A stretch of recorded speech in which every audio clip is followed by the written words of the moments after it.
ጠዋት ነበር። የመንግስት ትምህርት ቤት ደውልም ተደወለ። የክፍሉ ተማሪዎች ወደ ውስጥ እየገቡ ነበር። አንዳንዱ አዲስ ቦርሳ፣ አንዳንዱ የውሃ ጠርሙስ ይዟል። በዚያም ብዙ ሰው መሃል ራምዲን ቆሞ ነበር። የሰዎች የጣሉትን ፕላስቲክ ጠርሙሶች በዛ ከረጢት ውስጥ ይዘው ነበር። በእግሩ የተሰበረ ጫማ ነበር። በሰውነቱ ላይ ያለው ልብስ ደግሞ ከ10 ዓመት በፊት የሌላ ሰው ይመስላል፣ ግን ፊቱ ላይ ልዩ ብርሃን ነበር። ሁሉም ተማሪዎች ክፍል ውስጥ ተቀመጡ። ዛሬ የሂሳብ ጊዜ ነበር። ሪማ የሚባሉት መምህር ወደ ክፍል ገቡ። በከተማ ውስጥ በጣም ጥብቅና አስተዋይ መምህር ነበሩ። ስህተት ፈጽሞ እንደማያስተምሩ ይባል ነበር። የክፍሉ መስኮት ክፍት ነበር። ውጭ ላይ ራምዲን በመስኮት አጠገብ ቆሞ ከውስጥ ድምፅ ይሰማ ነበር። ልጆቹ ዛሬ አዲስ የሂሳብ ቀመር እንማራለን፣ በጣም አስፈላጊ ነው፣ በደንብ ተመልከቱ። መምህርት ሪማም በጠባያቸው ጠንካራ ነበሩ። የተሳሳተ መልስ መስማት አይወዱም ነበር።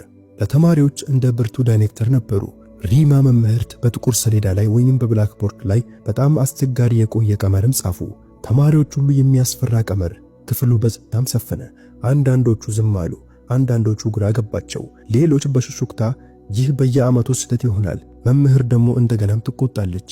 ውጭ ላይ ደግሞ ራምዲን ከመስኮቱ ወደ ውስጥ ይመለከት ነበር። አይኖቹ በቀመሩ ላይ ተተክለው ፊቱ ላይ ትንሽ ፈገግታ መጣ። ያ ቀመር ከዚህ በፊት በልብ ውስጥ የተጻፈ ይመስላል። እናቱ ታወሰችው። ሳቪታር ዴቭ ከ2 ዓመት በፊት በበሽታ ሞተች። እሷ ከቤት ወደ ቤት እየሄደች ልጆችን ታስተምር ነበር። ማታ ላይ ደግሞ ራምዲንን ከሷ ጋር አስቀምጣ ታስተምሮም ነበር። እሷ ነበረች ያንን ቀመር ያስተማረችው። ዛሬ በጥቁር ሰሌዳ ላይ የተጻፈው ስህተት የሆነው ቀመር ራምዲን በቀስታ ወደ ክፍሉ በር ተራመደ። ከኋላ ያሉት አንዳንድ ልጆችም ጮኹ፣ እረ ይህን ቆሻሻ ለቃሚ ይውጣ! እዚህ ትምህርት ቤት ውስጥ ምን ይሰራል? አውጡት! ግን የራምዲን እግር አልቆመም ነበር። መምህርቲቱ በንዴት ተመለከተችው። አንተ እዚህ ምን ትሰራለህ? ውጣ! የትምህርት ቤት ነው፣ ቆሻሻ መጣያ አይደለም። ሙሉ ክፍልም ሳቀበት። ግን ራምዲን ጭንቅላቱን አንስቶ በቀስታ መምህር፣ ያ ቀመር ወይንም ያ ፎርሙላ ተሳስቷልም አላት። በድንገት ሙሉ ክፍል በጸጥታ ተዋጠ። አንድ ቆሻሻ ለቃሚ ልጅ የሂሳብ አስተማሪውን ስህተት እየነገረ ነበር። መምህርት ራሚ በፌዝ አሁን አንተ ትነግረኛለህ እኔ ስህተት እያስተማርኩ እንደሆነ አለችው። እስኪ ካወቅ አስተካክለውም አለችው። ራምዲን ወደ ጥቁሩ ሰሌዳ ወይንም ወደ ብላክቦርዱ ተጠጋና እስከ ዛሬ ድረስ ማንኛውም ምስኪን ልጅ እግሩ ያልሰፈረበት ስፍራ ላይ ዛሬ ራምዲን ቆሞ ነበር። ቾክ በእጁ ያዘና ያ ጊዜ ህይወቱን ለዘላለም ሊቀይር ነበር። ሪማ መምህርት በፌዝ ልጄ ይህንን ቀመር አስተካክል፣ ድፍረትህን እንይ። ይህን አስቸጋሪ የሂሳብ ቀመር ተረድተኸው እንደሆነ ሙሉ ክፍል በሳቅ ተናወጠ። አንዳንዱ ወንበሩን መታ። እዩ ተመልከቱ፣ አሁን ቀልድ ይጀመራል ማለት ጀመሩ።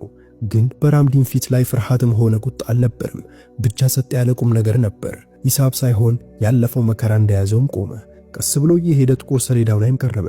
ሰሌዳው ላይ ያው የቆየ ቀመር ነበር።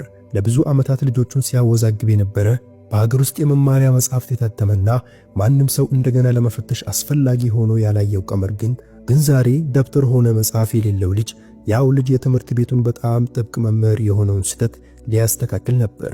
የልጁ ጣቶች ከቅዝቃዜን ተጠቀጣሉ። ቾኩን በእጁ ሲዝም አመነታ።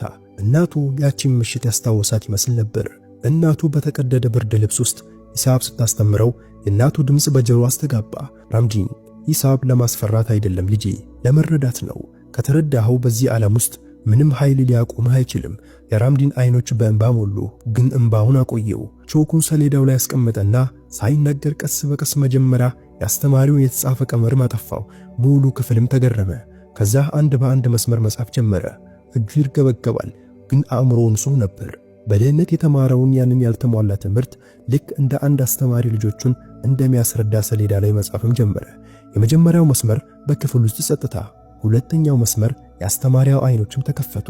ሶስተኛው መስመር ምርጥ ተማሪዎች እንኳን ቆመው ማየት ጀመሩ እና አራተኛው መስመር ሲመጣ መምህርት ሪማ ከወንበራቸውም ተነሱ። ድምጻቸው ጸጥ ያለ ነበር። ይህ እንዴት ሊሆን ይችላል? ይህ ፎርሙላ መጽሐፍ ውስጥ ስህተት ነው የታተመው ማለት ነው? ልጆቹም ደነገጡ። ዳይሬክተሩ ልጅ አፏን ከፍታ እየተመለከተችው ነበር። አንድ የክፍሉ ልጅ በሹክሹክታ ይህ ትክክል ነው፣ ይህን ቀመር ከዚህ በፊት እንደዚህ አይተን አናውቅም አሉ። መምህርት ሪማ መጽሐፉን ገለበጡ። ማስታወሻ ደብተራቸውንም ገለበጡ። እስከ የድሮ የማስተማሪያው ኮፒያቸውንም አወጡ። በእርግጥም ራምዲን የጻፈው ትክክል ነበር። ለ14 ዓመታት ሙሉ ትምህርት ቤት ሲያስተምር የነበረው ቀመር ስህተት ነበር። ዛሬ አንድ ቆሻሻ ለቃሚ ልጅ አስተካክሎታል።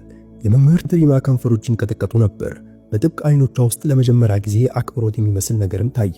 በቀስታ ልጅ ይህን ማን አስተማረህ ብላም ጠየቀችው። የራምዲን ድምፅም ተሰበረ። እናቴ ሲልም መለሰ። ክፍሉ ውስጥ ሙሉ በሙሉ ጸጥታ ሰፈነ። ሳቅም ቆመ፣ ፌዝም ቆመ። የሁሉም አይኖች ዝቅ አሉ። ምርጥ ተማሪዎች፣ ባለጌ ልጆች እንኳን በየቀኑ ያፌዙበት የነበሩት ልጃገረዶች ሁሉም ቆመው እስከ ጠዋት ድረስ ቆሻሻ ለቃሚ ብለው ይሰቁበት የነበሩት ልጅ እየተመለከቱት ነበር። የሪማ መምህርት አይኖች ቀይ ነበሩ፣ ግን ከንዴት አልነበረም፣ ከህፍረት ነበር። እየተንቀጠቀጡም ጠየቁ፣ እንዲህ አይነት ጥሩ ቀመሮችን ታውቃለህ? ታዲያ ለምን ትምህርት ቤት አትሄድም ልጅም አሉት። ራምዲን ጭንቅላቱን ጎንበስ አደረገና እጆቹን ቀጠቀጡ ነበር። በአይኖቹ ውስጥ ሙሉ ህይወት፣ በልብ ውስጥ የደበቀው የህመም አውሎ ነፋስ ነበረ። በቀስታ መምህር፣ ትምህርት ቤት ለመግባት ገንዘብ ያስፈልጋል፣ ልብስ ያስፈልጋል፣ መጽሐፍትም ያስፈልጋል። እናቴ ከሄደች በኋላ የቺን ከረጢት ብቻ ነበር የቀረኝ። ፕላስቲክ ወረቀትና ብዙዎችን አነሳና ማሳየ። ብዙ የክፍል ልጃገረዶች ማልቀስ ጀመሩ። መምህርት ሪማ እናትህ ታስተምርህ ነበር ብላም ጠየቀችው። ከራምዲን አይኖች እንባ መውረድ ጀመሩ። በቃላት ውስጥ ተስፋና የተስፋ መቁረጥ ድብልቅ ነበር። አው መምህር፣ እናቴ አንድ ቀን ትልቅ ሰው ትሆናለም ትላለች፣ ሰዎችንም ሂሳብ ታስተምራለህ ትል ነበር አለ እያለቀሰ። እናቴ እንዴት ትል ነበር? ራምዲን፣ በጭራሽ ስህተት የሆኑ ነገሮችን አትጻፍ፣ ስህተት ነገር ዓለምን ስህተት ያደርገዋል ብላኝ ነበር። በክፍል ውስጥ ማንም አልተንቀሳቀሰም። ምንም የተቀደደ ልብስ የለበሰው ልጅ እንዲህ አይነት ትልቅ ነገሮች ይናገራል ብሎ ማንም አልጠበቅም ነበር። የመምህር ሪማ አይኖች በእንባ ተሞልቶ ነበር። ማልቀስም ጀመረች። ይህም በ10 ዓመት ማስተማር ውስጥ ለመጀመሪያ ጊዜ ያደረጉት ነገርም ነበር። እርምጃቸውን ጨምሮ በክፍሉ ፊት ለፊት በሁሉም ልጆች መካከል በራምዲን ፊት ለፊት በጉልበት ተቀመጠች። ልጄ፣ ብዙ ልጆችን አስተምሬያለሁ፣ ግን ዛሬ አንተ አስተማርከኝ። ራምዲን ወደ ኋላ አፈገፈገና በፍርሃት ማንኛውም አስተማሪ በዚህ ልክ ተነካክቶ አይቶ አያውቅም ነበር። ከዛ ሙሉን ትምህርት ቤት ያናወጠ ነገርም ሆነ።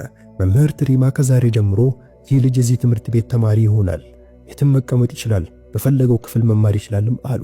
ሙሉ ወጪውን እኔ ከፍላለሁም አሉ። ሙሉ ክፍል በጭብጨባ አስተጋባ። የራምዲን እንባ አልቆመም ነበር። መምህር እማራለሁ፣ ግን ቆሻሻ የመልቀም ሥራ ማን ይሰራልኛል አላት። ይህ ጥያቄ ልቧን መታው። መምህርት ሪማ እየተንቀጠቀጡ ካሁን በኋላ ቆሻሻ ተለቅመም አሉት። አንተ ብቻ የወደፊትህን ሕይወት ገንባ እና በዚህ አንድ ቃል ሙሉ ትምህርት ቤት ለአፍታ በጸጥታም ሰፈነ። መምህርት ሪማ የራምዲንን እጅ ይዘው ወደ አስተማሪዎች ክፍል ወይንም ስታፍሩም እየሄዱ ነበር። በአይኖቻቸው ውስጥ ብርሃንም ነበር።